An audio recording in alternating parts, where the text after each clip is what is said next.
सभी बच्चों का फिर से एक बार स्वागत है हमारे इस सिक्योर सक्सेस ऑनलाइन क्लासेस के प्लेटफॉर्म पर। आज हम आप लोगों को फिर से केमिस्ट्री के एक नए यूनिट के बारे में बताने जा रहे हैं। यूनिट जो आपका है वो क्लास 10th का यूनिट है और क्लास 10th का जो फोर्थ यूनिट है means last unit, carbon and its compound, इसके बारे में आज आप लोगों को पढ़ाना है। तो कार्बन एंड इट्स कंपाउंड की अगर हम बात करते हैं तो आपको पता है इसमें जो है सबसे पहले आपको कार्बन के बारे में जानकारी होनी चाहिए। ये कार्बन होता क्या है, दिखता कैसा है। तो अगर आप क्लास 10th में हैं तो सिंपल सी बात है कि आपको इतना तो पता होगा कि कार्बन का सिंबल क्या होता है। तो कार्बन का जो सिंबल होता है वो सी होता है, ठीक है। ये कार्बन का सिंबल है।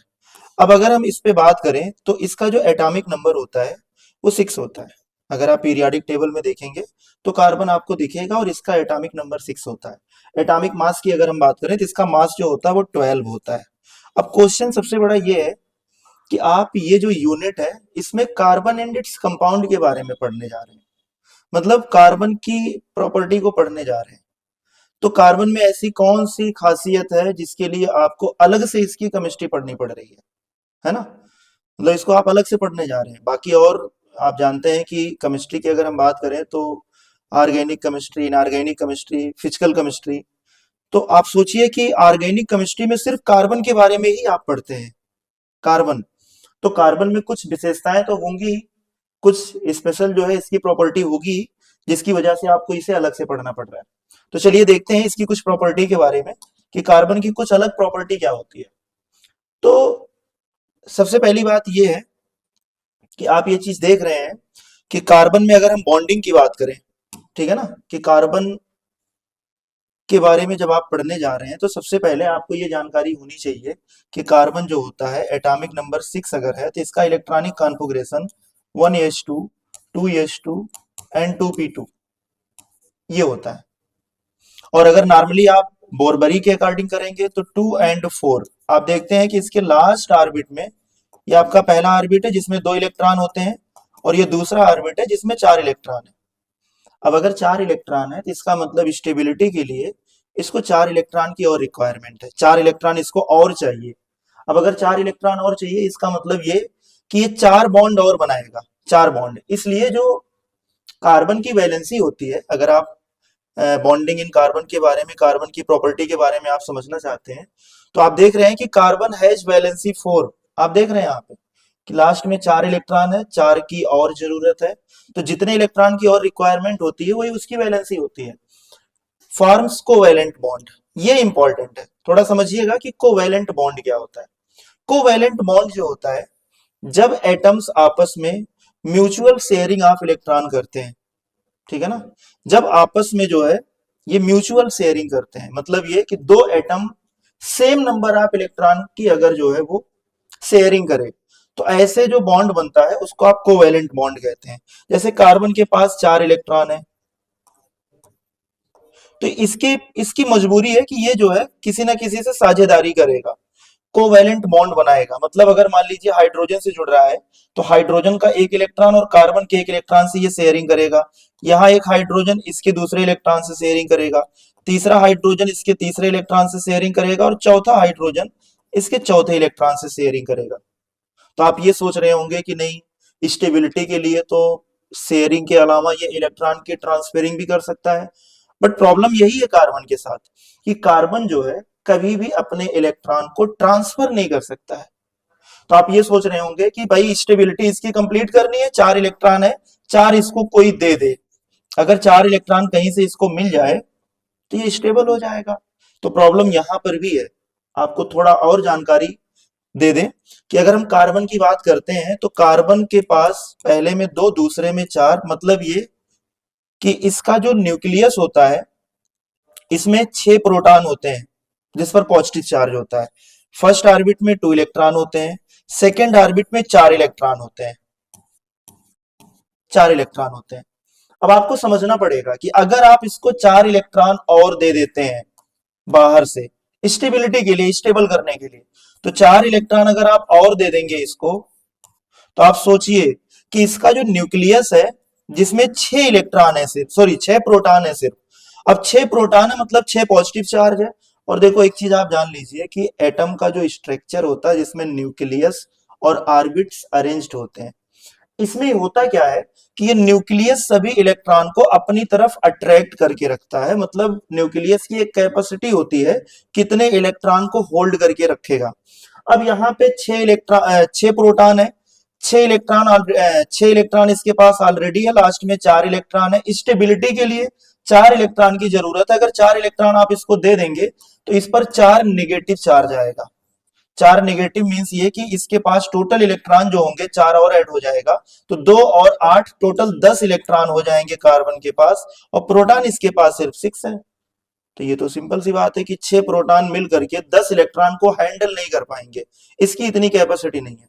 तो ये कभी भी आयनायंस नहीं बनाएगा, मतलब ये 4 इलेक्ट्रॉन को एक्सेप्ट करने करके स्टेबिलिटी को मेंटेन नहीं करेगा। अब आप सोचेंगे कि चलो ये जो है क्या नाम है, एक्सेप्ट ना करके चारों इलेक्ट्रॉन को निकाल दे तो भी स्टेबल हो जाएगा।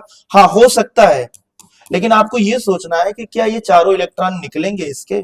नहीं निकल पाएगा, क्योंकि 4 इलेक्ट्रॉन निकालने का मतलब ये है इसके जो प्रोटॉन है 6 प्रोटॉन ये सारे इलेक्ट्रॉन को होल्ड करके रखते हैं, मतलब अट्रैक्ट करके रखते हैं।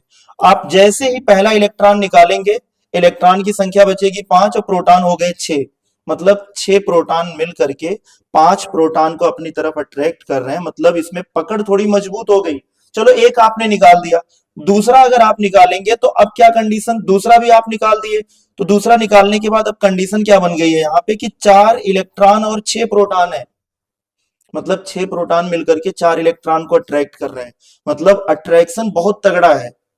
तो यहां पर आपको यही समझना है कि इस तरीके से आप के पास उतनी एनर्जी आप इसको नहीं दे पाएंगे कि चारों इलेक्ट्रॉन को निकाल करके आप इसको स्टेबल कर सकें। मतलब ये कार्बन पर 4 पॉजिटिव चार्ज भी आप नहीं रख सकते हैं, ठीक है ना, स्टेबिलिटी के लिए। तो दोनों ही चीजें अगर आप देख रहे हैं तो 4 नेगेटिव और 4 पॉजिटिव जो है पॉसिबल नहीं है। तो फिर आपको पता है कि फिर क्या करना है, फिर आपके पास एक ही ऑप्शन बचता है शेयरिंग का।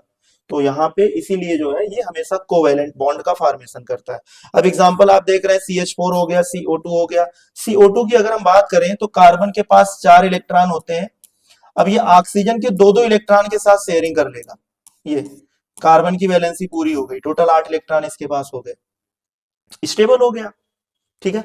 तो ये इसकी प्रॉपर्टी हो गई, और कार्बन किस तरीके से बॉन्ड बनाता है ये सारी चीजें यहाँ पे हो गया। आगे चलते हैं। वर्सटाइल नेचर, ये पूछा जाता है बहुमुखी प्रकृति, कार्बन की बहुमुखी प्रकृति क्या होती है। तो वर्सटाइल नेचर में देखो 2 पॉइंट आपको ध्यान में रखना है।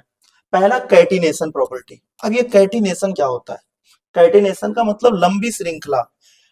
लंबी श्रृंखला का मतलब यह है कि कार्बन एक ऐसा एलिमेंट होता है पूरे की पूरी पीरियोडिक टेबल में जो कैटिनेशन प्रॉपर्टी शो करता है। इसके अलावा सिलिकॉन भी करता है, बट सिलिकॉन उतना ज्यादा नहीं करता है जितना कार्बन करता है। कार्बन कैटिनेशन प्रॉपर्टी का मतलब self combination property. Catenation property का मतलब होता है self combination property. Self combination का मतलब आपस में जुड़ने की प्रॉपर्टी होती है, और लगातार ये जुड़ते चले जाते हैं, ऐसे ही जुड़ते चले जाएंगे। ये प्रॉपर्टी सिर्फ आपको कार्बन में ही देखने को मिलेगी। इसके अलावा और भी सिलिकॉन में भी आपको देखने को मिल सकता है, बट उसके अलावा देखा जाए तो बहुत सारे एलिमेंट ऐसे हैं जिसमें, मतलब सारे के सारे एलिमेंट ऐसे जिसमें ये प्रॉपर्टी आपको देखने को नहीं मिलेगा। तो वर्सेटाइल नेचर का मतलब यही है कि इसमें जो है ये कैटिनेशन प्रॉपर्टी शो करता है, लॉन्ग चेन बनाता है, इसका कोई लिमिट नहीं है। 2 कार्बन का चेन, 10 कार्बन का चेन, 10,000 कार्बन का चेन, 10 लाख कार्बन का चेन बना सकता है, इसकी ये प्रॉपर्टी होती है। दूसरा टेट्रावैलेंसी, आपने पीछे देखा है कि ये 4 बॉन्ड बनाएगा, है ना, 4 कोवैलेंट बॉन्ड बनाएगा, इसलिए आप इसको टेट्रावैलेंसी कहते हैं। अब ये जो चारों कोवैलेंट बॉन्ड बनाएगा उसका भी आप स्ट्रक्चर देख सकते हैं कि चारों या तो सिंगल हो सकता है, या चारों में से दो, एक डबल 2 सिंगल हो सकता है, या इसमें एक ट्रिपल 1 सिंगल हो सकता है, या दोनों डबल हो सकता है। तो पूरे के पूरे ऑर्गेनिक केमिस्ट्री की अगर हम बात करें तो कार्बन आपको 4 ही तरीके से देखने को मिलेगा। ये 4 कंडीशन है, आप कहीं भी किसी भी बुक में उठा के देख लीजिएगा, कार्बन के पास चारों या तो सिंगल बॉन्ड होंगे, या एक डबल 2 सिंगल होगा, या एक ट्रिपल 1 सिंगल होगा, या दोनों डबल होगा। इसके अलावा कार्बन का कोई भी स्ट्रक्चर एनवायरमेंट में आपको देखने को नहीं मिलेगा, ये बात ध्यान में रखिएगा। तो ये तो हो गया वर्सेटाइल नेचर में। आपको ये इंपॉर्टेंट टॉपिक है, इसको आप ध्यान में रखिएगा कि बहुमुखी प्रकृति कार्बन की क्या होती है। तो दो ही प्रकृति होती है, दो ही प्रॉपर्टी होती है, एक तो कैटिनेशन और दूसरी जो है टेट्रावैलेंसी। इसके बाद जो है बात करेंगे हम लोग थोड़ा सा होमोलॉगस सीरीज के बारे में। अब ये होमोलॉगस सीरीज क्या होता है, जिसको आप समजातीय श्रेणी कहते हैं, समजातीय श्रेणी। होमोलॉगस सीरीज क्या होता है, देखो इस सीरीज की अगर हम बात करते हैं तो इसमें आपको फैमिली के बारे में बात करना पड़ेगा। फैमिली, अब आप कहेंगे कि फैमिली इसमें कहां से आ गया। हाँ होता है, कार्बन की भी फैमिली होती है, कार्बन के कई फैमिली होते हैं, जैसे हाइड्रोकार्बन। अब हाइड्रोकार्बन भी, इसमें भी आपको फैमिली देखने को मिलेगा, एल्केन, एल्कीन, एल्काइन, ये आपको फैमिली देखने को मिलेगा। अब अगर एल्केन की बात करें हम, एल्केन, तो एल्केन का जो जनरल मॉलिक्यूलर फार्मूला होता है CnH2n+2 होता है, ये फार्मूला होता है। तो अगर इस फार्मूले को हम अप्लाई करें CnH2n+2 को, इसके एग्जांपल की अगर हम बात करें, n की वैल्यू अगर एक रखें, n की वैल्यू अगर एक रखें तो क्या होगा, CH4 हो जाएगा। n की वैल्यू अगर हम 2 रखें तो C2H6 हो जाएगा। n की वैल्यू अगर हम 3 रखें तो C3H8 हो जाएगा। तो यहाँ पे जो आप होमोलॉगस सीरीज पढ़ रहे हैं, यहां से आपको ये चीजें क्लियर हो जाएंगी। अब इसी फैमिली में आपको मेंबर्स को देखना है, जो लगातार मेंबर्स होते हैं, जैसे पहले एक कार्बन, दो कार्बन, तीन कार्बन। अब इन दोनों में अगर आप डिफरेंस देखेंगे, इन दोनों के बीच जो डिफरेंस होता है वो कितने का डिफरेंस होता है। तो अगर आप एटम के हिसाब से देखते हैं तो एक कार्बन यहाँ पे बढ़ा है और दो हाइड्रोजन बढ़ा है, मतलब डिफरेंस कितने का है, CH2 का डिफरेंस आपको देखने को मिल रहा है, CH2 का। अब इन दोनों के बीच में डिफरेंस आपको देखने को कितना मिलेगा, दो कार्बन था, तीन हो गया, मतलब एक कार्बन, 6 हाइड्रोजन था, 8 हो गया, दो हाइड्रोजन बढ़ा है, मतलब ये कि CH2 का डिफरेंस आपको देखने को मिलेगा। तो आप कह सकते हैं कि होमोलॉगस सीरीज जो होता है वो किसी एक फैमिली से बिलोंग करेगा, एक कार्बनिक कंपाउंड के फैमिली से बिलोंग करेगा, और उस फैमिली के लगातार मेंबर्स के बीच में जो CH2 का डिफरेंस होता है, उसी सीरीज को ही आप होमोलॉगस सीरीज कहते हैं। ठीक है ना। अब इसमें फंक्शनल ग्रुप की बात कर रहा है, तो ठीक है भाई, हमने फैमिली की बात किया, फंक्शनल ग्रुप भी आपका हो सकता है, जैसे एल्केन फैमिली हो गया, एल्कीन फैमिली हो गया, एल्काइन फैमिली हो गया। अब एल्कीन का जो जनरल मॉलिक्यूलर फार्मूला CnH2n होगा, एल्काइन का CnH2n+2 होगा। अब आप इस फॉर्मूले पे n की वैल्यू रखते हुए, एल्कीन और एल्काइन में एक कार्बन से कोई भी कंपाउंड स्टार्ट नहीं होता, मिनिमम दो कार्बन होने चाहिए, मींस n की वैल्यू मिनिमम 2 होनी चाहिए। तो अगर आप इसमें लगातार 2, 3, 4 रखते हुए देखेंगे तो आपको उस सीरीज में CH2 का डिफरेंस देखने को मिलेगा, CH2 का। तो ये आपका होमोलॉगस सीरीज है। तो ये आप देख रहे हैं, लिखा भी है कि डिफरेंस होता है कितने का, CH2 का डिफरेंस होता है। सेम फंक्शनल ग्रुप का थोड़ा सा आपको और क्लियर कर देते हैं। जैसे ऑर्गेनिक कंपाउंड की अगर हम बात करें बेटा, तो यहाँ पे एल्कोहल की अगर हम बात करें, एल्कोहल जिसका जनरल मॉलिक्यूलर फार्मूला होता है ROH। R जो होता है वो एल्किल ग्रुप होता है। एल्किल का मतलब जो एल्केन होता है, एल्केन, एल्केन से अगर आप एक हाइड्रोजन निकाल दीजिए तो जो बनेगा उसी को आप एल्किल कहते हैं, उसी को आप एल्किल ग्रुप कहते हैं। अब एल्केन का फार्मूला क्या होता है, CnH2n+2। इसमें से एक हाइड्रोजन अगर आप निकालते हैं तो हो जाएगा CnH2n+1। ये आपका जो है एल्किल ग्रुप का जनरल मॉलिक्यूलर फार्मूला है। तो चलो देखते हैं एग्जांपल सेट करके। यहां पे अगर CH4 है तो जो आपका एल्किल ग्रुप होगा वो CH3 हो जाएगा, इसका नाम मेथेन है तो इसका नाम मेथिल हो जाएगा। C2H6, इसमें से एक हाइड्रोजन निकालेंगे तो C2H5 हो जाएगा, और इसका जो नाम होगा वो हो जाएगा एथिल। यहाँ एथेन है तो यहाँ एथिल हो जाएगा। तो चलो यहाँ रखते हैं, CH3 रख देते हैं, CH3OH, C2H5OH, अगला रहेगा C3H7OH। तो अगर आप इन दोनों, इसका नाम मेथेनॉल होगा, इसका एथेनॉल, इसका प्रोपेनॉल, इन दोनों के बीच का डिफरेंस CH2 का है, इन दोनों के बीच का भी डिफरेंस CH2 का है। तो अब आप देख सकते हैं कि एक ऐसा सीरीज, एक ऐसा फंक्शनल ग्रुप का फैमिली, एक ऐसे फैमिली जिसमें फंक्शनल ग्रुप अवेलेबल हो, जैसे अल्कोहल हो गया, या फिर एसिड हो गया, या एल्डिहाइड हो गया, या कीटोन हो गया, जिसमें फंक्शनल ग्रुप सेम होगा, एक ही फैमिली के मेंबर होंगे, लगातार आप देखेंगे कार्बन की संख्या बढ़ाते हुए लगातार, उसमें CH2 का डिफरेंस होगा, इसी सीरीज को आप होमोलॉगस सीरीज कहेंगे। अब अगला जो है, हाँ फंक्शनल ग्रुप आप देख सकते हैं कि फंक्शनल ग्रुप कौन कौन सा है। OH एल्कोहल का फंक्शनल ग्रुप होता है, एसिड का COOH होता है, एल्डिहाइड का CHO होता है, कीटोन का CO होता है, जैसे एल्कोहल का जनरल फार्मूला ROH, एसिड का जनरल फार्मूला RCOOH, एल्डिहाइड का RCHO, कीटोन का RC double bond O R ketone का होगा, और एस्टर का होगा RC double bond O OR, और एमाइड का होगा RC double bond O NH2, और हेलो का होगा REX। ये जनरल मॉलिक्यूलर फार्मूला है, ठीक है ना। फंक्शनल ग्रुप ये अवेलेबल होते हैं, जैसे एल्कोहल का फंक्शनल ग्रुप OH होता है, एसिड का COOH होता है, एल्डिहाइड का फंक्शनल ग्रुप CHO होता है, कीटोन का CO होता है, एस्टर का COOR होता है, एमाइड का RCONH2, हेलो का REX होता है। अब क्वेश्चन ये है कि फंक्शनल ग्रुप होता क्या है। तो एक ऐसा ग्रुप ऑफ एटम जो कार्बन कंपाउंड से जुड़ने के बाद उनकी पूरी की पूरी प्रॉपर्टी को चेंज कर दे, अपने हिसाब से कर दे, उसी को फंक्शनल ग्रुप कहते हैं। तो यहां पर आप देख सकते हैं कि भाई एल्किल ग्रुप तो सभी में सेम है, ये जुड़ा तो एल्कोहल बना, ये जुड़ा तो एसिड, ये बना जुड़ा तो एल्डिहाइड, ये जुड़ा तो कीटोन, ये जुड़ गया तो एस्टर। इस तरीके से आप देख सकते हैं इनके जुड़ने से जो कार्बन कंपाउंड की प्रॉपर्टी है ना, पूरा का पूरा चेंज हो गया, उसी को आप फंक्शनल ग्रुप कहते हैं। मतलब प्रॉपर एक ऐसी प्रॉपर्टी जो अपने हिसाब से चलाए, एल्कोहल अपने हिसाब से, OH जब जुड़ेगा तो अपने हिसाब से सारी प्रॉपर्टी को कन्वर्ट कर देगा, इसलिए आप उसको जो है फंक्शनल ग्रुप कहेंगे। चलिए अगले टॉपिक पे चलते हैं, केमिकल प्रॉपर्टीज ऑफ कार्बन। तो केमिकल प्रॉपर्टी ऑफ कार्बन की अगर हम बात करें तो इसमें आपको जो है कुछ प्रॉपर्टीज आपको देखने को मिलेगा, जैसे कि कंबसन। अगर आप कार्बन का कंबसन कराते हैं, कंबसन कराने के लिए आपको ऑक्सीजन के साथ रिएक्शन कराना पड़ेगा, और जब ऑक्सीजन के साथ रिएक्शन कराएंगे तो क्या बनेगा, CO2 बनेगा, कार्बन डाइऑक्साइड गैस बन जाएगा, हीट एनर्जी आपको देना पड़ेगा।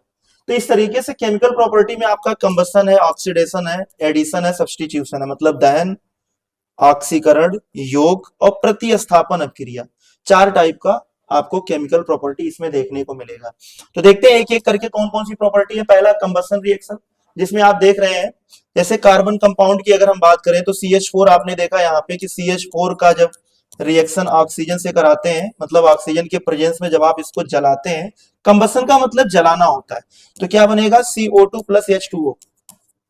रिएक्शन को बैलेंस कर लीजिए, यहाँ पे 2 ऑक्सीजन, यहाँ 1 ऑक्सीजन है, हाइड्रोजन यहाँ 4 है तो यहाँ 2 कर दीजिए, ठीक है। 2 ऑक्सीजन 2 ऑक्सीजन टोटल 4 है तो यहाँ 2 कर दीजिए, कंप्लीटेड। अब किसी भी हाइड्रोकार्बन का अगर आप कंबसन करते हैं, हाइड्रोकार्बन हो, एल्कोहल हो, एल्डिहाइड हो, कीटोन हो, किसी भी ऑर्गेनिक कंपाउंड का अगर आप कंबसन करते हैं ऑक्सीजन के प्रेजेंस में, तो जनरली जो है CO2 प्लस H2O का फॉर्मेशन होता है। जैसे दूसरा एग्जांपल अगर हम ले लें यहाँ पे एथेन C2H6, इसका अगर आप कंबसन कराएंगे, इसका अगर आप कंबसन कराते हैं, इसका कंबसन होगा CO2 प्लस H2O, यहां पर भी यही बनेगा, प्लस हीट एनर्जी तो निकलेगा ही, प्लस हीट तो रिलीज होगा ही, ये तो पता है। अब थोड़ा सा बैलेंसिंग पे अगर हम ध्यान दें तो यहाँ पे कार्बन 2 है तो 2 कर दीजिए, हाइड्रोजन 6 है तो यहाँ पे 3 कर दीजिए, 3 दूनी 6 हो जाएगा, 2 कार्बन। अब ऑक्सीजन को काउंट कर लेते हैं, 2 दूनी 4, 3 7, 7 ऑक्सीजन है उस साइड में और रिएक्टेंट में 2 ऑक्सीजन है। तो ऐसे केसेस में अब आप ये सोच रहे होंगे कि इसको 7 में कैसे कन्वर्ट करें, तो बहुत सिंपल है, आप क्या करिए 7/2 कर दीजिए, 7/2 O2 हो गया, रिएक्शन इज बैलेंस्ड। भाई 2 से 2 कैंसिल हो जाएगा, यहाँ 1 ऑक्सीजन बचेगा तो 7 ऑक्सीजन इधर भी हो गया, रिएक्शन इज बैलेंस्ड। अगर आप एल्कोहल का कंबसन कराते हैं C2H5OH, इसका अगर आप कंबसन कराते हैं तो सेम यहां पर भी वही प्रोडक्ट बनेगा CO2 plus H2O plus heat, बाकी बैलेंसिंग करने के लिए 2 कार्बन है तो 2 यहां लगा दीजिए, हाइड्रोजन 6 है तो यहाँ 3 लगा दीजिए।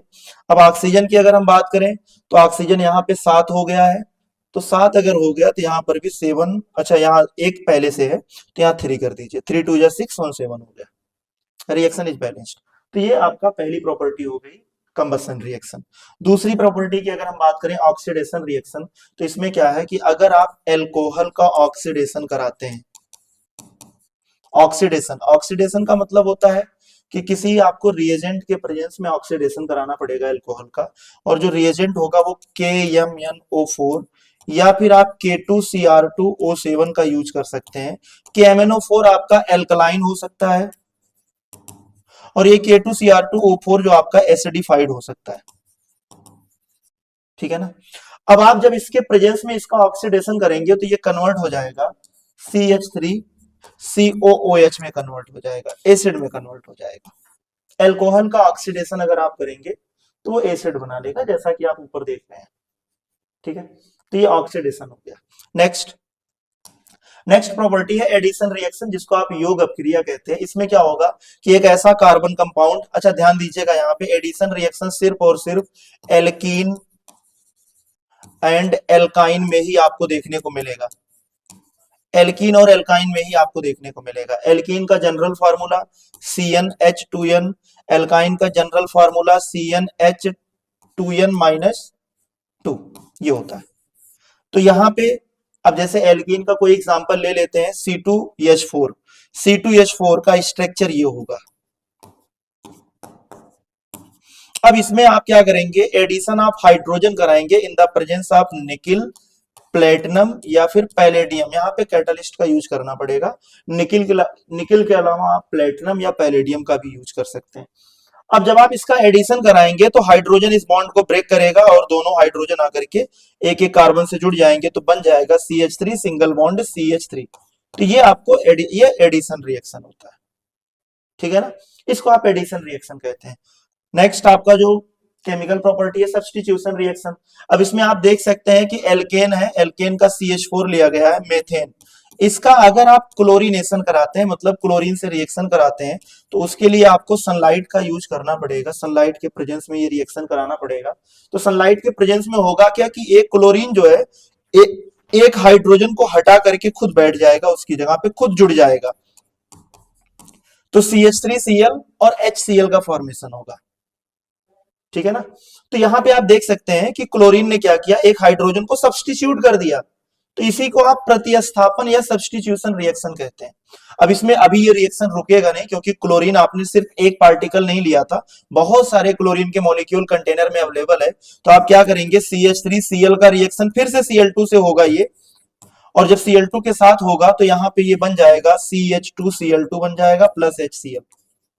अब ये CH2Cl2 जो है ये फिर Cl2 के साथ रिएक्शन करेगा और ये बनाएगा CHCl3 और प्लस HCl बनाएगा। अब ये जो CHCl3 यहाँ पे बना हुआ है ये फिर से Cl2 के साथ रिएक्शन करेगा और बनेगा CCl4 प्लस HCl। अब इसके बाद ये किसी भी Cl2 के साथ रिएक्शन नहीं करेगा। क्यों नहीं करेगा, रीजन आपको पता है कि अब इसके पास कोई हाइड्रोजन नहीं है। हाइड्रोजन जब तक था तब तक रिएक्शन चला। पहली बार जब रिएक्शन हुआ तो बना क्या, क्लोरोमेथेन। फिर जब सेकेंड टाइम रिएक्शन हुआ तो ना जो बना यहाँ पे डाइक्लोरोमेथेन। फिर से रिएक्शन हुआ तो जो प्रोडक्ट बना वो ट्राइक्लोरोमेथेन, या इसी को हम कॉमनली जो है क्लोरोफॉर्म कहते हैं। क्लोरोफॉर्म के बारे में सभी लोगों ने सुना होगा कि ये जो है बेहोशी के लिए, आपने पुरानी मूवियों में देखा होगा कि वहां पे रुमाल में क्लोरोफॉर्म लेकर के जाते थे और सुंघा देते थे, लोग बेहोश हो जाते थे। तो वही चीज है ये CHCl3 जिसका मॉलिक्यूलर फार्मूला होता है। और ये CHCl3 फिर से अगर क्लोरीन के साथ रिएक्शन करेगा सनलाइट के प्रेजेंस में तो टेट्रा क्लोरोमेथेन बन जाएगा, टेट्रा क्लोरोमेथेन बनेगा। बट आप ध्यान दीजिए कि इतना डेप्थ से क्वेश्चन आपसे नहीं पूछा जाएगा। क्वेश्चन जो पूछा जाएगा वो सिंपल आपसे पूछा जाएगा कि CH4 का रिएक्शन Cl2 से कराएंगे तो क्या बनेगा, या फिर आपसे डायरेक्ट पूछ लेगा कि सब्स्टिट्यूशन रिएक्शन का कोई एग्जांपल दीजिए कार्बन से रिलेटेड। अब आगे की बात अगर हम करें तो अगला आपका है एथेनॉल। अब कुछ कंपाउंड के बारे में हम लोग जानेंगे, कार्बन कंपाउंड के बारे में। अभी कार्बन के बारे में हम लोग पढ़ रहे थे, अब कार्बन कंपाउंड के बारे में पढ़ेंगे। कार्बन कंपाउंड में पहला जो कंपाउंड है वो है एथेनॉल। अब ये एथेनॉल क्या है? एल्कोहल फैमिली का एक मेंबर है जिसका मॉलिक्यूलर फार्मूला CH3CH2OH ये है, जिसका नाम होता है एथेनॉल। अब एथेनॉल की कुछ प्रॉपर्टी के बारे में आपको जानकारी होनी चाहिए कि ये एल्कोहल फैमिली से, एल्कोहल तो सारे लोग जानते होंगे, नाम तो सुना ही होगा। एल्कोहल जो होता है, जिसको जनरली आप शराब भी कहते हैं, लोग कहते हैं ना कि अल्कोहल पी के आ गया है, शराब पी के आ गया, तो वही एल्कोहल। अच्छा, एल्कोहल जो होता है ना, एल्कोहल फैमिली में सिर्फ एथेनॉल नहीं होता है, मेथेनॉल भी होता है, प्रोपेनॉल भी होता है, ब्यूटेनॉल, मतलब infinite number of compound alcohol में अवेलेबल होते हैं। इसमें ये जो एथेनॉल होता है ना, यही आपका जो एल्कोहल है, यही ड्रिंकेबल एल्कोहल है। ड्रिंकेबल अल्कोहल का मतलब पीने योग्य अल्कोहल यही होता है। अब आप ये सोचेंगे कि पीने योग्य है तो पिए, नहीं। कहने का मतलब ये जो पॉइजनस बहुत कम होता है, बहुत कम का मतलब ये है कि इसको अगर आप थोड़ी मात्रा में यूज करते हैं तो ये मेडिसिन का काम करता है, लेकिन एक्सेस में अगर आप यूज करेंगे तो लीवर डैमेज करने का काम भी करेगा ये। तो यहाँ पे जो ये एथेनॉल होता है ना, यही जो है डिफरेंट डिफरेंट क्वांटिटी हर एक जो पेय पदार्थ होते हैं उसमें यूज किया जाता है। जैसे कफ सिरप की अगर हम बात करें तो कफ सिरप में भी अल्कोहल का यूज किया जाता था। आज के डेट में आप देखते होंगे कि कफ सिरप के जो बोतल होते हैं उसके ऊपर अल्कोहल फ्री लिखा होता है। तो पहले एक मार्केट में कफ सिरप आता था कोरेक्स, कोरेक्स जो कि बहुत ही सस्ता और बहुत अच्छा था, खांसी की दवा के लिए लोग इसका यूज करते थे। तो उसमें क्या होता था कि उसमें अल्कोहल की क्वांटिटी सबसे ज्यादा होती थी। अल्कोहल मींस ये एथेनॉल, इसकी क्वांटिटी सबसे ज्यादा रखते थे उसमें। तो लोग क्या करते थे, दारू का नशा जिसको करना होता था, उनको जब भनक लगी कि इसमें अल्कोहल की क्वांटिटी ज्यादा है, इससे महंगा दारू मिलता है, तो वो इसी सिरप को उठा करके पी जाते थे और बढ़िया झूमते रहते थे। तो यहाँ पर सरकार ने क्या किया, उस कोरेक्स सिरप पर बैन लगा दिया कुछ टाइम के लिए। अब आप देखेंगे जो मार्केट में कोरेक्स आता है उस पर लिखा होता है एल्कोहल फ्री। ठीक है ना, मतलब अल्कोहल की क्वांटिटी उसमें कम कर दी गई है, वो उतना नशा नहीं करेगा जितना पहले करता था। तो कहने का मतलब कोई भी अल्कोहल हो, कोई भी दारू हो, चाहे दारू हो, बियर हो, रम हो, वाइन हो, कुछ भी हो, जो आपके नर्वस सिस्टम को एक्टिव करने का काम करता है, एक्टिवेट करने का काम करता है, वो यही पार्टिकल होता है, अल्कोहल। ठीक है ना, इस बात को ध्यान में रखिएगा। तो ये ड्रिंकेबल अल्कोहल होता है। तो ये, अब इसके प्रिपरेशन की बात करें कि इसको आप बनाएंगे कैसे, इस अल्कोहल को प्रिपेयर आप कैसे करेंगे, तो फर्मेंटेशन से आप प्रिपेयर कर सकते हैं। फर्मेंटेशन का मतलब आपको पता ही है कि फर्मेंटेशन में जो ग्लूकोज होता है उसको क्या नाम है, ग्लूकोज का फर्मेंटेशन होगा, बैक्टीरिया जो होते हैं उसको फर्मेंट करते हैं, तो उससे वो एल्कोहल प्लस CO2 का फॉर्मेशन करता है। जैसे C6H12O6 फर्मेंटेशन जो होता है वो एंजाइम के प्रेजेंस में होता है, और ये कन्वर्ट होगा C2H5OH और प्लस CO2 गैस रिलीज करेगा ये, CO2 गैस। तो एथेनॉल का प्रिपरेशन ये इंपॉर्टेंट है, इसको आप ध्यान में रखिएगा कि फर्मेंटेशन प्रोसेस से आप जो है ग्लूकोज से अल्कोहल का फॉर्मेशन करते हैं, आसानी से बनता है। अब एथेनॉल की कुछ प्रॉपर्टीज के बारे में अगर हम बात करें, आपने प्रिपेयर तो कर ही लिया कि अल्कोहल कैसे आप बनाएंगे, वो तो आप बना ही लिया। अब थोड़ा सा उसकी प्रॉपर्टी के बारे में देख लेते हैं। एथेनॉल की प्रॉपर्टी क्या होती है, कलरलेस होता है, इनफ्लेमेबल होता है, मतलब ये ज्वलनशील होता है, बहुत तेजी के साथ आग को पकड़ता है, और मिसिबल विद वाटर। ये तो आप लोग जानते होंगे बहुत अच्छी तरीके से कि अल्कोहल को लोग अगर पीते हैं तो कहाँ कैसे पीते हैं। कुछ लोग तो पक्के बेवड़े टाइप के होते हैं जो नीट पी जाते हैं, बट अगर हम बात करें अल्कोहल जो पीते हैं मैक्सिमम लोग, तो वाटर में मिक्स करके पीते हैं। अब वाटर में मिक्स करके पीते हैं, इसका मतलब ये कंफर्म है कि वाटर के साथ आसानी से क्या होता है, वो डिजॉल्व हो जाता है, वाटर के अंदर घुल जाता है। उसका और भी रीजन होता है कि वाटर के साथ जो अल्कोहल के पार्टिकल होते हैं वो वाटर के साथ एच बॉन्ड बनाते हैं। अब ये एच बॉन्ड जो होता है, जिसको आप हाइड्रोजन बॉन्ड कहते हैं, ये हाइड्रोजन बॉन्ड बना लेते हैं। और हाइड्रोजन बॉन्ड जो होता है ना, जब बनेगा तो सिंपल सी बात है कि वाटर के साथ आसानी से इसका कॉम्बिनेशन हो रहा है, वाटर के साथ आसानी से इनका जो है तालमेल बैठ रहा है, तो वाटर में आसानी से ये घुल जाते हैं। इसकी ये प्रॉपर्टी हो गई। नेक्स्ट अगर इसके कुछ केमिकल प्रॉपर्टी की बात करें, रासायनिक प्रॉपर्टी की बात करें, तो कंबसन आपको पीछे हमने बताया भी, फिर से आप जान लीजिए कि अगर आप एथेनॉल का कंबसन कराते हैं, इसका अगर आप कंबसन कराएंगे मतलब आपको ऑक्सीजन के प्रेजेंस में जलाना पड़ेगा। तो जलाएंगे तो क्या बनेगा, CO2 plus H2O plus energy, energy. Balance कर लेते हैं रिएक्शन को, दो कार्बन था, दो हमने कर दिया, हाइड्रोजन यहाँ पे टोटल 6 है, यहाँ 3 कर दिया। हाँ ठीक है, 3 कर दिया। अब ऑक्सीजन देख लेते हैं, दो दो चार तीन, 7 ऑक्सीजन है, एक यहाँ पे हो गया, 3 इसको कर दीजिए, 3 दूना 6 हो जाएगा। मतलब रिएक्शन इज बैलेंस्ड। तो कंबसन रिएक्शन आपका इस तरीके से होगा, एथेनॉल का कंबसन यही होता है। ऑक्सीडेशन की अगर हम बात करें तो एल्कोहल का ऑक्सीडेशन जो होता है CH3CH2OH, इसका ऑक्सीडेशन आप KMnO4 के प्रेजेंस में करेंगे, तो ऑक्सीडेशन जब करेंगे तो ये किस में कन्वर्ट हो जाएगा, CH3COOH में कन्वर्ट हो जाएगा, एसिड में कन्वर्ट हो जाएगा, KMnO4 या फिर K2Cr2O7 के प्रेजेंस में आप इसका करिएगा। अच्छा, इसका रिएक्शन जो है अगर आप मेटल से कराते हैं, एथेनॉल का, एथेनॉल का रिएक्शन अगर आप मेटल से कराते हैं, CH3CH2OH, इसका रिएक्शन अगर आप मेटल से कराएंगे तो मेटल मेटल क्या ना मेथल मेटल ऑक्साइड बनेगा, और साथ में जो है हाइड्रोजन गैस रिलीज होगा, है ना। मेटल ऑक्साइड नहीं बनेगा, बल्कि यहाँ पे आप कह सकते हैं कि सोडियम एल्केनोएट बनेगा, sodium alkoxide, sorry sodium alkoxide बनेगा। तो CH3CH2ONA, ये आपका हो गया सोडियम एथॉक्साइड, और दूसरा क्या बनेगा, यहाँ से हाइड्रोजन गैस रिलीज होगा। तो मतलब ये कि जो एल्कोहल होता है वो एसिडिक नेचर शो करता है, ध्यान दीजिएगा। एसिडिक नेचर का मतलब ये एसिड नहीं होता है, एसिडिक नेचर जो है इसलिए शो करता है क्योंकि ये हाइड्रोजन गैस रिलीज करता है, कब, जब आप इसका रिएक्शन मेटल से कराते हैं। एस्ट्रिफिकेशन की अगर हम बात करें तो एस्ट्रिफिकेशन क्या होता है कि जब आप एल्कोहल का रिएक्शन एसिड से कराते हैं, एसिड, एसिटिक एसिड ले लीजिए, CH3C double bond O OH, इसके साथ रिएक्शन कराएंगे इन द प्रेजेंस ऑफ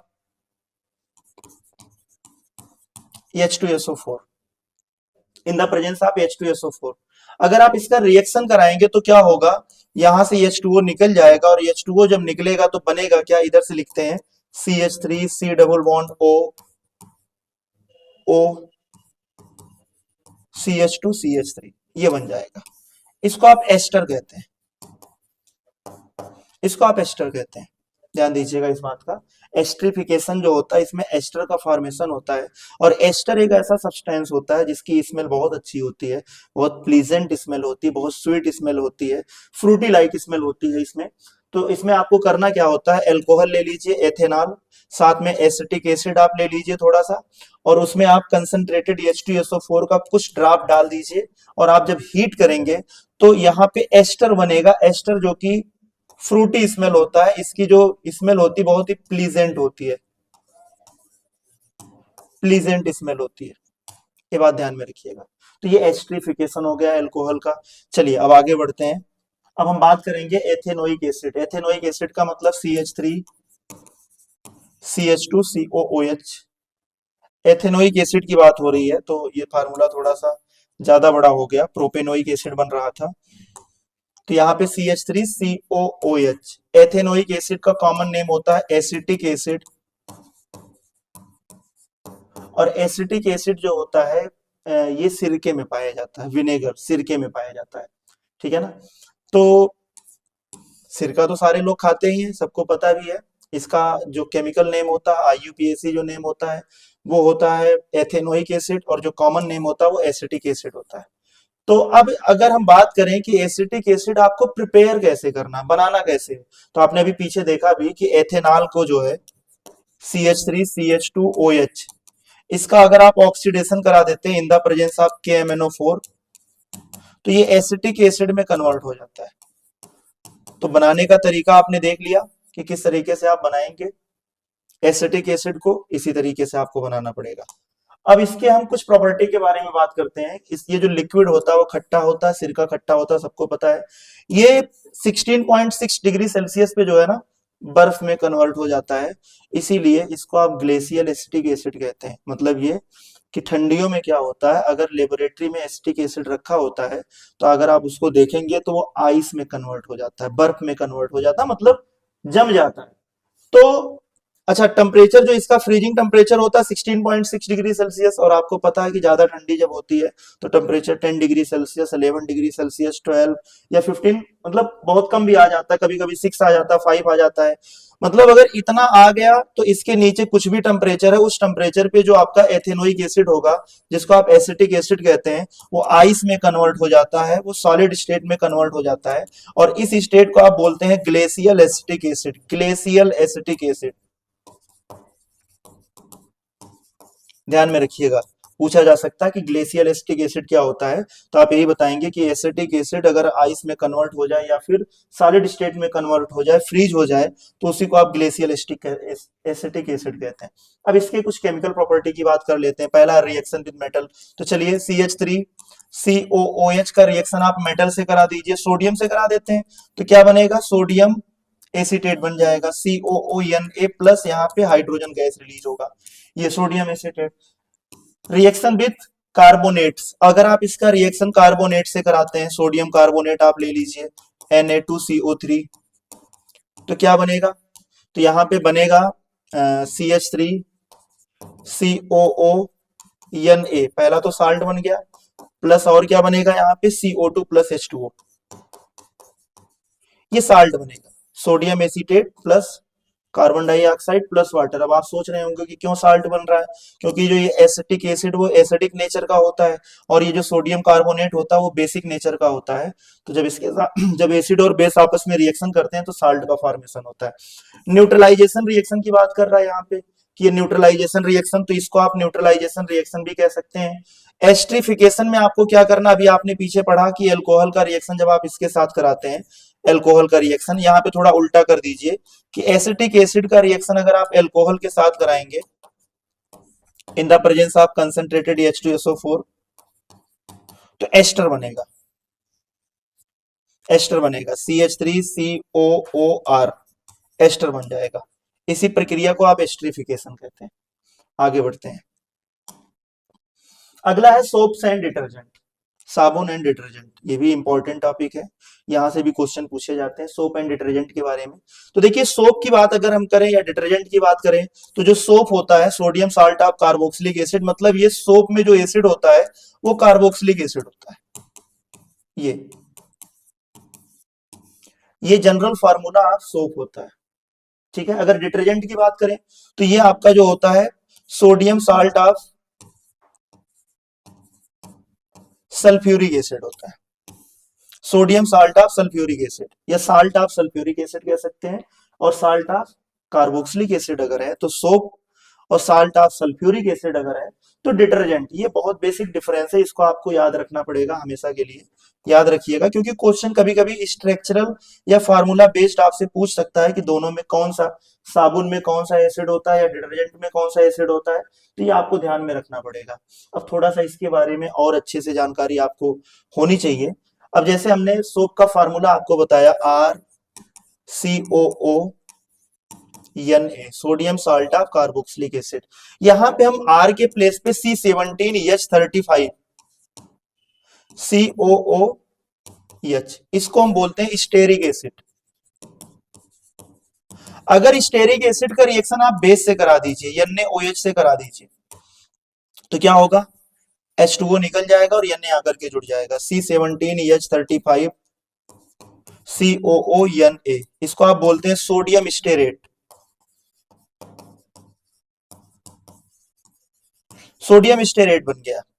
ये सोप का वर्जिनल फार्मूला होता है, सोप का वर्जिनल फार्मूला होता है। अब थोड़ा सा सोप के बारे में आप और जानिए, थोड़ा इसके स्ट्रक्चर के बारे में। जो सोप होता है इसमें C17H35 COONA, अब C17H35 मतलब 17 कार्बन है, 1 2 3 4 5 6 7 8 9 10 11 12 13 14 15 16 17, C डबल बॉन्ड ONA। थोड़ा सा अब इसमें आपको जानकारी ये भी लेनी है कि मिसेल क्या होता है, ये भी पूछा जाता है। और ये साबुन जो है कपड़े को किस तरीके से साफ करता है, ये भी आपसे क्वेश्चन पूछा जाता है। तो आप बहुत आसान तरीके से आपको समझा देंगे। थोड़ा टाइम दीजिएगा। अब देखिए इसमें क्या है, ये जो सोप का स्ट्रक्चर आप देख रहे हैं, इसमें जो इसका ये पार्ट होता है जो कि हाइड्रोकार्बन से बना होता है, इसको आप जो है टेल कह सकते हैं, पूंछ की तरीके से पीछे लगा होता है। ये हाइड्रोफोबिक नेचर का होता है। हाइड्रोफोबिक का मतलब होता है कि ये वाटर हीटिंग होता है, मतलब पानी में ये घुलता नहीं है, ठीक है ना, पानी में ये घुलनशील नहीं होता है। इसका जो टेल वाला पार्ट है ये पानी से दूर भागने की कोशिश करता है क्योंकि ये पानी में घुल नहीं पाएगा। और इसका जो हेड वाला पार्ट है, हेड, आप देख रहे हैं यहाँ पे आयनिक बॉन्ड है, मतलब ये आयनिक पार्ट है।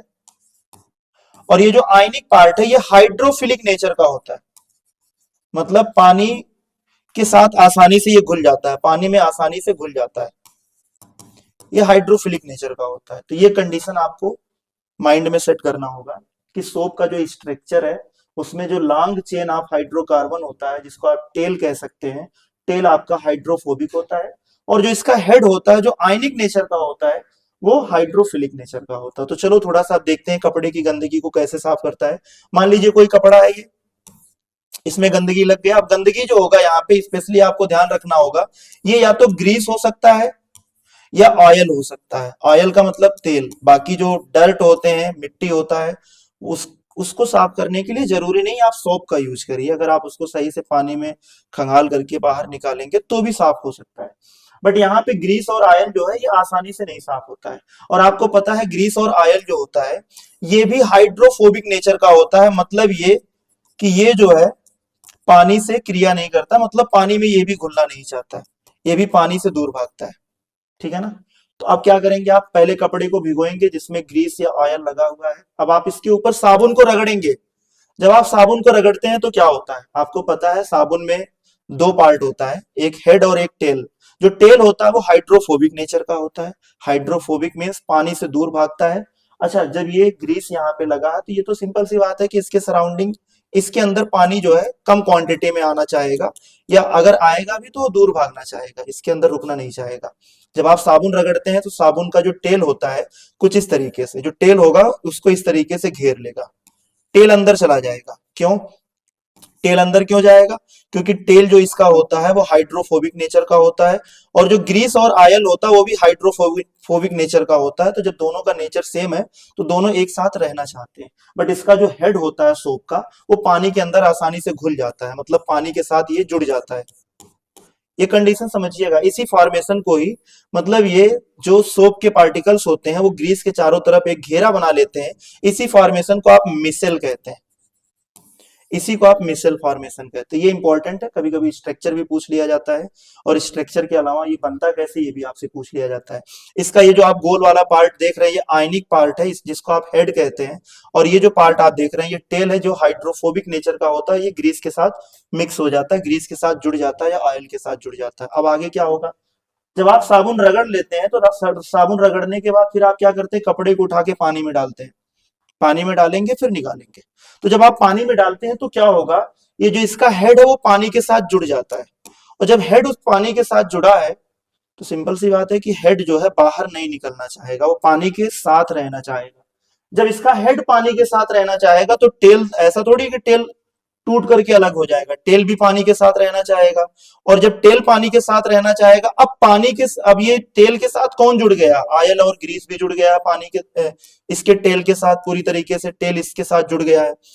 तो जब टेल भी पानी, पहले हेड पानी के अंदर रुका, हेड के साथ इसके टेल को भी रुकना पड़ा, अब टेल के साथ ये जो ग्रीस और आयल था ये भी पानी के अंदर रुक जाएगा और कपड़ा इस तरीके से आपका साफ हो जाएगा। ये होता है क्लींसिंग एक्शन ऑफ सोप, ठीक है। अब इसमें और क्या टॉपिक, इसमें और भी चीजें हैं, क्लींसिंग एक्शन हो गया, मिसेल फॉर्मेशन हो गया, सोप वर्सेस डिटर्जेंट हो गया। तो ये तीनों टॉपिक आपके कवर हो गए। अब आगे देखते हैं इसमें। अब इसमें कुछ क्वेश्चंस आप लोगों के लिए बनाया गया है जो कि बहुत ही इंपॉर्टेंट है एग्जामिनेशन पॉइंट ऑफ व्यू से। तो चलिए क्वेश्चन को समझते हैं कि क्वेश्चन में क्या है। पहला क्वेश्चन है, carbon forms a large number of compound because of. Carbon बहुत सारे कंपाउंड का फॉर्मेशन करता है, उसका कारण क्या है। इट सोच कैटिनेशन प्रॉपर्टी। कैटिनेशन प्रॉपर्टी आपने पीछे पढ़ा भी था, ये आपका जो राइट आंसर होगा वो कैटिनेशन प्रॉपर्टी हो जाएगा। डेंसिटी से कोई मतलब नहीं होता है, रेडियो एक्टिविटी से कोई मतलब नहीं होता है, मेटेलिक नेचर से कोई मतलब नहीं होता है। कैटिनेशन प्रॉपर्टी का मतलब सेल्फ कॉम्बिनेशन प्रॉपर्टी, आपस में जुड़ने की प्रॉपर्टी जो होती है इसकी, आपस में जो जुड़ने की कैपेसिटी होती है, इसी वजह से ये ज्यादातर कंपाउंड का फॉर्मेशन करता है। वैलेंसी ऑफ कार्बन आपको पता है, कार्बन के पहले सेल में 2 इलेक्ट्रॉन, दूसरे में 4 इलेक्ट्रॉन होता है, और स्टेबिलिटी के लिए इसको जो है 4 इलेक्ट्रॉन की और जरूरत पड़ती है, इसलिए जो है आप इसकी वैलेंसी 4 डिसाइड करते हैं। 2 नहीं होगी, 3 नहीं होगा, 5 नहीं होगा, तो राइट आंसर आपका 4 हो जाएगा, इसकी वैलेंसी 4 होती है। Next, functional group present in alcohol. Alcohol में कौन सा फंक्शनल ग्रुप होता है? ये आपका एसिड का होता है, ये एल्डिहाइड का होता है, ये कीटोन का होता है, तो एक ही ऑप्शन आपका बच रहा है, ये आपका एल्कोहल होता है, ये फंक्शनल ग्रुप होता है। Difference between two members of homologous series, आपको पीछे बताया गया था कि दो होमोलॉगस सीरीज के बीच का जो डिफरेंस होता है वो CH2 यूनिट का होता है, इसको बाकी CH3 का होगा नहीं, OH भी नहीं होगा, CO भी नहीं होगा, CH2 का बेसिक डिफरेंस होता है 2 यूनिट के बीच में। यह अभिक्रिया किस प्रकार की है? तो आप देख सकते हैं यहाँ पे C2H4 है, मतलब एल्कीन है, और आपको हमने बताया था कि एल्कीन के साथ अगर हाइड्रोजन का रिएक्शन कराया जा रहा है निकल के प्रेजेंस में, तो सिंपल सी बात है कि आकर के जुड़ जाएगा, और इसको जुड़ने को आप क्या कहते हैं? योग अपक्रिया या एडिशन रिएक्शन कहते हैं। सब्स्टिट्यूशन में कोई आएगा तो किसी को निकालेगा, कंबशन में आपस में ये जो है जुड़ करके कुछ नए कंपाउंड का फॉर्मेशन करेगा, ऑक्सीडेशन में ऑक्सीजन का एडिशन होगा। बट यहाँ पे एडिशन रिएक्शन आपको यहाँ पे देखने को मिल रहा है, क्योंकि हाइड्रोजन आकर के यहाँ पे जुड़ रहा है। Next, ethanol react with sodium to give. आपको पता है कि एथेनॉल जब सोडियम के साथ रिएक्शन करता है तो क्या देगा? एक तो सोडियम एथॉक्साइड देगा, CH3 CH2O Na। सोडियम क्या करेगा? इस हाइड्रोजन को यहां से डिस्प्लेस कर देगा, और क्या बनाएगा? हाइड्रोजन गैस बनाएगा। तो अब आपको ऑप्शन देखना पड़ेगा, CO2 तो बनेगा नहीं, ऑक्सीजन बनेगा नहीं, Cl2 बनेगा नहीं, तो ऑप्शन क्या होगा इसका सही आंसर? H2 हो जाएगा, बाकी ये तीनों गलत ऑप्शन है। अगले क्वेश्चन की बात करें, सिरके में मुख्यतः पाया जाता है, तो अभी आपको पीछे बताया गया था कि सिरका जो होता है जिसको आप विनेगर कहते हैं, विनेगर में कौन सा एसिड होता है? वो एसिटिक एसिड होता है, जिसको आप लिखते हैं CH3COOH, ये कॉमन नेम होता है एसिटिक एसिड। अगर IUPAC नेम की बात करें तो इसको हम एथेनोइक एसिड कहते हैं, एथेनोइक एसिड। तो इसमें राइट ऑप्शन आपका सेकंड वाला हो जाएगा, फॉर्मिक एसिड होगा नहीं। फॉर्मिक एसिड का फार्मूला होता है HCOOH, जो कि एंट में पाया जाता है, रेड एंट, चींटियों में पाया जाता है फॉर्मिक एसिड। हाइड्रोक्लोरिक एसिड आपको पता है HCl होता है, और नाइट्रिक एसिड जो होता है वो HNO3 होता है। तो एथेनोइक एसिड जो आपका है वो सिरके में मिलेगा। Next, scum is form with soap in. अब साबुन जो है स्कम किस में बनाता है? तो थोड़ा सा आपको समझना पड़ेगा सोप एंड डिटर्जेंट के बारे में। देखिए, जो सोप होता है, जो साबुन होता है, अब पानी की बात अगर हम करें तो पानी भी 2 प्रकार का होता है। पानी 2 प्रकार का होता है, एक हार्ड वाटर होता है और एक सॉफ्ट वाटर होता है, ठीक है ना? एक हार्ड वाटर होता है जिसको आप कठोर जल कहते हैं, और एक सॉफ्ट वाटर होता है जिसको मुलायम जल कहते हैं। कठोर जल और मुलायम जल में अंतर क्या होता है? कठोर जल में जो है कैल्शियम के आयंस होते हैं या मैग्नीशियम के आयंस उसमें अवेलेबल होते हैं। जैसे ओशियन का पानी, समुद्र का जो पानी होता है वो कठोर वाटर होता है, हार्ड वाटर होता है, और जो जनरली हम लोग पानी पीते हैं वो सॉफ्ट वाटर होता है। तो समझना पड़ेगा, अगर आप साबुन के साथ कपड़े की धुलाई करना चाहते हैं और पानी का यूज अगर आप करते हैं हार्ड वाटर का, तो साबुन का फार्मूला आपको पता है कि ये कार्बोक्सिलिक एसिड से बना होता है, sodium salt of carboxylic acid. होता क्या है, हार्ड वाटर में जो आयंस होते हैं वो इसके साथ मिल करके प्रेसिपिटेट बना लेते हैं, प्रेसिपिटेट या इनसॉल्युबल साल्ट बना लेते हैं, जिसको आप स्कम कहेंगे, इसी को आप स्कम कहते हैं, ठीक है ना? ये स्कम होता है।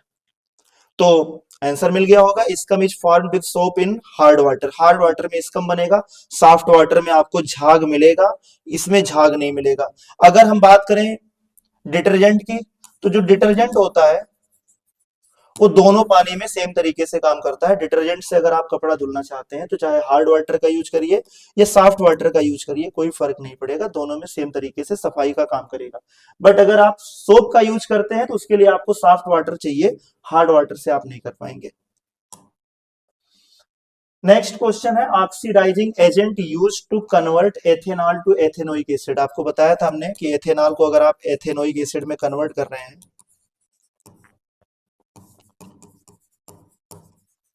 तो उसके लिए आप KMnO4, एल्कलाइन KMnO4 या फिर K2Cr2O7 का यूज कर सकते हैं।